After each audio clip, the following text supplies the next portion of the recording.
शांति। 18 अप्रैल 2023 के ईश्वरीय महावाक्य। बाबा ने कहा, मीठे बच्चे, आधा कल्प माया ने तुम्हें बहुत हैरान किया है। अब तुम बाप की शरण में आए हो। तुम्हें बाप से सच्ची प्रीत रख माया जीत जगत जीत बनना है। प्रश्न, संगम युग पर भगवान को भी कौन सी मेहनत करनी पड़ती है? उत्तर, आत्मा रूपी मैले कपड़ों को साफ करने की। तुम बच्चे बाप के पास आए हो अपने पापों का खाता साफ करने। जितना देही अभिमानी बन बाप को याद करेंगे, उतना विकर्माजीत बनते जाएंगे। अगर बुद्धि का योग बाप के सिवाय और किसी के संग जोड़ा तो भस्मासुर बन जाएंगे। इसलिए श्रीमत पर चलते रहो। गीत। ओम नमो शिवाय। ओम शांति। तुम बच्चों ने सहारा लिया है बाप का अथवा बाप की शरण में आए हो। यह कोई लौकिक बाप नहीं, यह है पारलौकिक बाप। तुमको माया ने आधा कल्प तंग किया है। तुम बच्चे ही जानते हो, यह है दुख धाम, आसुरी दुनिया। कल्प कल्प तुम बच्चे बाप के पास आकर शरण लेते हो। तुम शरणागति हो। माया ने महान दुखी बनाया है। तुम्हारी जो भी इज्जत थी वह माया ने बर्बाद कर दी है। यह तुम बच्चे ही जानते हो। जब मनुष्य दुखी होते हैं तो जाकर दूसरे के पास शरण लेते हैं। यहाँ तुम भी आधा कल्प से माया की शरण में थे। जिसकी शरण में अब तुम आए हो वह बैठ आत्माओं को समझाते हैं। दुनिया वाले नहीं जानते कि हम कब से दुखी बने हैं। हम स्वर्ग के फूल थे, फिर माया कैसे आकर कांटा बनाती है, यह अभी तुम बच्चे समझ सकते हो। फिर भी मनुष्य हो, जानवर तो नहीं हो। बच्चे कहते हैं, तुम मात पिता हम बालक तेरे, हम आपकी शरण में आए हैं, हमारी रक्षा करो इस माया रावण से। बरोबर, अब तुम बच्चों को माया से मुक्त कर स्वर्ग का मालिक बना रहे हैं। माया ने तुमको बहुत तंग किया है। भगवान को भक्त याद ही तब करते हैं जबकि तंग हैं। है तो ड्रामा अनुसार। जो स्वर्ग के थे उन्हों की ही माया बड़ी दुश्मन बनी है। यह कोई भी नहीं जानते कि आधा कल्प की ही माया दुश्मन है। यह बड़ी गुह्य बातें समझने की हैं। आधा कल्प से तुम बहुत याद करते आए हो कि हम इस आफत से कैसे छूटें। बाप आकर हमको अपना बनाए स्वर्ग का वर्षा देते हैं। तुम सब इस समय रिफ्यूज़ी हो। आजकल रिफ्यूज़ी बहुत होते हैं ना, जाकर एशलम अथवा शरण लेते हैं। तुम जानते हो माया ने भारत को बहुत दुखी बना दिया है। भारत में जब स्वर्ग था तो देवी देवताएं बहुत सुखी थे। यह यूरोपियन लोग भी जानते हैं कि भारत बहुत प्राचीन देश है। जब हम लोग नहीं थे तो सिर्फ भारत ही था। प्राचीन भारत बहुत मालामाल सुखी था, जिसको स्वर्ग ही हेवन कहते हैं, जिसको ही स्वर्ग हेवन कहते हैं। 5000 वर्ष की बात है। अभी तो वही भारत कंगाल कोढ़ी तुल्य बन गया है। किसने बनाया? माया रावण ने। आधा कल्प से भारत गिरते गिरते अब कोढ़ी तुल्य हो गया है। बाप कहते हैं, आधा कल्प से तुमको माया ने हैरान किया है। अब तुम प्रभु का एशलम मांगते हो। भगवान आओ, हम आप पर बलिहार जाएं। भारत को फिर से हीरे जैसा परमपिता परमात्मा ही बनाते हैं। इसलिए भक्त भगवान को याद करते हैं। हे ईश्वर, शरण लो। कहते भी हैं लाज रखो, आप रहम दिल हो, फिर कह देते सर्वव्यापी। इसको धर्मग्लानि कहा जाता है। तुम जानते हो माया ने आधा कल्प से बिल्कुल ही गिरा दिया है। बाप कहते हैं, कल्प कल्प ऐसे जब भारत धर्म भ्रष्ट कर्म भ्रष्ट बन जाता है तब मैं आता हूँ। अपने धर्म को भी नहीं जानते, यह है भावी। जब धर्म लोप हो जाए तब तो बाप आकर फिर से धर्म स्थापन करे। अब वह धर्म प्राय लोप है, यह ड्रामानुसार होता है। तब ही बाप आकर फिर ब्रह्मा द्वारा स्वर्ग की स्थापना, शंकर द्वारा नरक का विनाश कराते हैं। अभी विनाश का समय है ना। विनाश काले विपरीत बुद्धि बन पड़े हैं। आसुरी प्रीत बुद्धि है, तुम्हारी प्रीत बुद्धि है। सर्वशक्तिवान परमपिता परमात्मा की तुमने शरण ली है।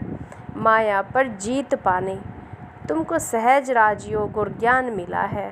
बाप कहते हैं तुम मुझ बाप को भूल गए हो। माया ने तुमको मुझ बाप से बेमुख कर दिया है। बाप बैठ ब्रह्मा मुख द्वारा शिक्षा देते हैं। माया की प्रवेशता होने के कारण ऐसी ग्लानि की बातें लिख दी हैं। तुम जानते हो राजयोग बाप के सिवाय कोई सिखा न सके। बाप तो है स्वर्ग का रचयिता, यह आत्मा ही बात करती है। तुमको देही अभिमानी बनाते हैं। आत्मा ही संस्कार ले जाती है, आत्मा ही लेप छेप में आती है। वह समझते हैं आत्मा निर्लेप है, बाकी शरीर पर कुछ ना कुछ दोष लगता है। उसके लिए गंगा स्नान करते हैं, परंतु गंगा जल से तो पाप कट न सके। इसलिए बाप कहते हैं देह सहित सबको भूलो, अपने को आत्मा निश्चय कर मुझ परमपिता परमात्मा शिव को याद करो। शिव है निराकार। शिव जयंती मनाते हैं परंतु कोई भी जानते नहीं। सोमनाथ का मंदिर इतना बड़ा है, परंतु वह कब आए, कैसे आए, क्या आकर किया, कुछ नहीं जानते। जरूर कोई शरीर में आए होंगे। सर्वव्यापी के ज्ञान ने सब बातें भुला दी हैं। अब बाप कहते हैं श्रीमत पर चलो। शिव बाबा इस शरीर में प्रवेश कर तुमको नॉलेज दे रहे हैं। यह शरीर लोन लिया है, इस रथ में रथी बन तुमको ज्ञान दे रहे हैं। बाकी कोई घोड़े गाड़ी आदि की बात नहीं है। उनको भागीरथ अथवा नंदीगण भी कहते हैं भागीरथ ने गंगा लाई, कोई माथे से थोड़े ही निकलती है। इसलिए बाप कहते हैं इन वेद शास्त्र आदि के पढ़ने से मेरी प्राप्ति नहीं हो सकती। मेरे को तो आना है, तुमको आकर शरण लेते हैं। मनुष्य थोड़ी जानते हैं कि रावण क्या चीज़ है। अब तो रावण राज्य है, रावण की आसुरी मत पर चलने वाले हैं। अभी तुम श्रीमत से 21 जन्म के लिए श्रेष्ठ से श्रेष्ठ बन रहे हो। आसुरी मत द्वापर से शुरू होती है, जिसको विशस वर्ल्ड कहा जाता है। विशस वर्ल्ड स्थापन करने वाला है रावण, वाइसलेस वर्ल्ड स्थापन करने वाला है राम। शिव बाबा गीत भी सुना, शिवाय नमः। ब्रह्मा विष्णु शंकर देवताय नमः कहेंगे, ऐसे नहीं ब्रह्मा परमात्माय नमः कहेंगे। नहीं, परमात्मा तो एक है, सबका बाप एक है। अब तुमको बाप से वर्षा मिल रहा है, यह पाठशाला है मनुष्य से देवता बनने की। गॉड फादरली कॉलेज है ना, भगवान उवाच है ना, नाम ही लिखा हुआ है ईश्वरीय विश्वविद्यालय। एम ऑब्जेक्ट भी लिखी पड़ी है। नर से श्री नारायण, नारी से श्री लक्ष्मी बनना है।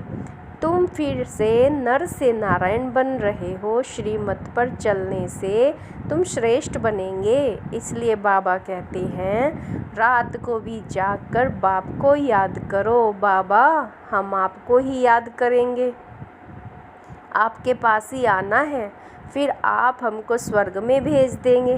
बाप तुम माताओं द्वारा स्वर्ग की स्थापना करते हैं। तुम योग में रहकर भारत को पवित्र बनाएंगे। तुम्हारे योग की शक्ति से फिर 21 जन्म भारत में शांति होगी। वहाँ माया होती नहीं, सदा सुखी रहते हैं। देह अभिमान के कारण ही मनुष्य दुखी बनते हैं। अब बाप तुमको देही अभिमानी बनाते हैं। सतयुग में जो दैवी गुण वाले होते हैं, सतयुग में जो दैवी गुण वाले थे वह अभी आसुरी गुणों वाले बन पड़े हैं। अब तुम फिर से शिवालय स्वर्ग का मालिक बनने के लिए बाप से वर्षा ले रहे हो। यह कॉलेज है, जब तक विनाश हो बाप पढ़ाते रहेंगे, क्योंकि आधा कल्प का सिर पर बोझा चढ़ा हुआ है, वह मिटा नहीं। मेहनत लगती है। इस समय सब पाप आत्माएं हैं, पवित्र आत्मा एक भी नहीं। कहते हैं हे पतित पावन आओ, परंतु यह नहीं समझते कि यह पतित दुनिया है। अब तुम ब्राह्मण बने हो, ब्रह्मा की औलाद। तुम कितने थोड़े हो, फिर ब्राह्मण से देवता क्षत्रिय बनेंगे। यह है स्वदर्शन चक्र। पुनर्जन्म लेते लेते हम 84 जन्म पूरे करते हैं। यह बातें शास्त्रों में नहीं है, ब्रह्मा के हाथ में शास्त्र दिए हैं। सूक्ष्म वतनवासी ब्रह्मा हो न सके। नाम है प्रजापिता ब्रह्मा, जिसको आदम कहते हैं। वही इस सारे जीनोलॉजिकल ट्री का हेड है। सो तुम जानते हो, हम रुद्रमाला के दाने हैं। हम आत्माएं वहाँ से आती हैं।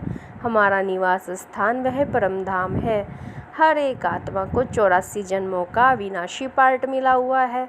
यह सब बातें तो पतित मनुष्य समझा न सके। पतित से पावन तो बाप ही बनाएंगे। वही सर्व पर दया करने वाला है, और कोई सारी दुनिया पर दया करने का लीडर बन न सके। यह तो बाप ही बनते हैं। बाप को तो तरस पड़ता है। जब बहुत दुखी बन पड़ते हैं तब मैं आता हूँ।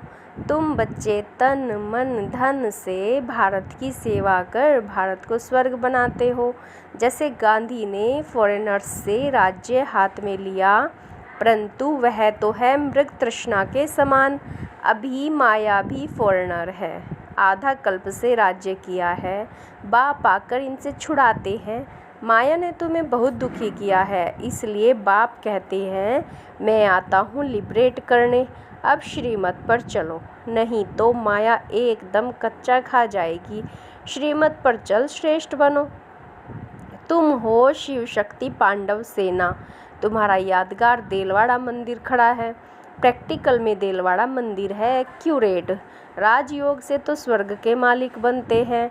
भारत स्वर्ग था, अब तुम परमपिता परमात्मा की शरण में आए हो, बाप से बेहद का वर्षा लेने।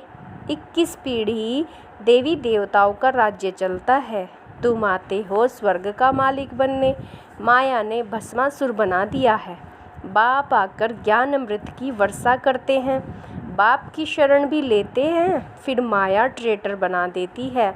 फिर अबलाओं पर कितने अत्याचार होते हैं। अभी कोई सावरंटी तो है नहीं। बाप आकर डीटी सावरंटी स्थापन करते हैं। सतयुग आदि में महाराजा महारानी थे। अभी तो नो सावरंटी, प्रजा का प्रजा पर राज्य है। इसको कहा जाता है अधर्म। माया अधर्म का राज्य स्थापन करती है। बाप फिर आकर धर्म का राज्य स्थापन करते हैं। अभी तो नो रिलीजन कहते हैं। हम धर्म को नहीं मानते हैं, इसलिए माइट भी नहीं है। यह भी अल्पकाल का स्वराज्य है। आपस में ही लड़ झगड़ खत्म हो जाएंगे। तुमको बाबा आकर अमरपुरी का मालिक बनाते हैं। बाप आत्माओं से बात करते हैं, बच्चे तुमको देही अभिमानी बनना है। जितना बाप के साथ योग लगाएंगे तो विक्रमों का बोझा उतरेगा और तुम विक्रमाजीत बनेंगे। जो बाप स्वर्ग का मालिक बनाते हैं उनको फारकतीदी बुद्धि का योग और कोई संग जोड़ा तो भस्मासुर बन पड़ेंगे। अब तुम बैठे हो अपने कर्मों का खाता साफ करने। पापों का बोझा बहुत है। बाप कहते हैं मैं आकर अजामिल जैसे पापियों का उद्धार करता हूँ। बाप ज्ञान अमृत से कितना शुद्ध बनाते हैं। फिर भी श्रीमत पर चलते चलते आश्चर्यवत भागंती हो जाते हैं। भगवान आकर मेहनत करते हैं। जो मैला कपड़ा है वह फट पड़ता है, इसलिए अजामिल नाम रखा है। बाप का बनकर फिर फारकती दे तो वह हुए नंबर 1 अजामिल। उन जैसा पाप आत्मा कोई होता नहीं। इसलिए तुम बच्चों को बहुत अच्छी रीति श्रीमत पर चलना है। अगर श्रीमत को छोड़ा तो माया खा जाएगी, फिर कल्पांतर के लिए वर्षा गंवा देंगे। अच्छा, मीठे मीठे सिकील दे बच्चों प्रति माता पिता बाप दादा का याद प्यार और गुड मॉर्निंग। रूहानी बाप की रूहानी बच्चों को नमस्ते। हम रूहानी बच्चों की रूहानी बाप दादा को नमस्ते। नमस्ते जी, शुक्रिया बाबा। धारणा के लिए मुख्य सार। पहला, तन मन धन से भारत की सेवा कर इसे स्वर्ग बनाना है, माया दुश्मन से लिबरेट करना है। दूसरा, देही अभिमानी बनने के लिए देह सहित सब कुछ भूलना है। जो भी पुराने कर्मों का खाता है उसे योग बल से साफ करना है, विकर्माजीत बनना है। वरदान, एक बाबा शब्द की स्मृति द्वारा कमजोरी शब्द को समाप्त करने वाले सदा समर्थात्मा भव। जिस समय कोई कमजोरी वर्णन करते हो, चाहे संकल्प की, बोल की, चाहे संस्कार व स्वभाव की, तो यही कहते हो कि मेरा विचार ऐसे कहता है, मेरा संस्कार ही ऐसा है। लेकिन जो बाप का संस्कार संकल्प सो मेरा समर्थ की निशानी ही है बाप समान। तो संकल्प बोल हर बात में बाबा शब्द नेचुरल हो और कर्म करते करावनहार की स्मृति हो, तो बाबा के आगे माया अर्थात कमजोरी आ नहीं सकती। स्लोगन, जिसके पास गंभीरता की विशेषता है उन्हें हर कार्य में स्वतः सिद्धि प्राप्त होती है। ओम शांति।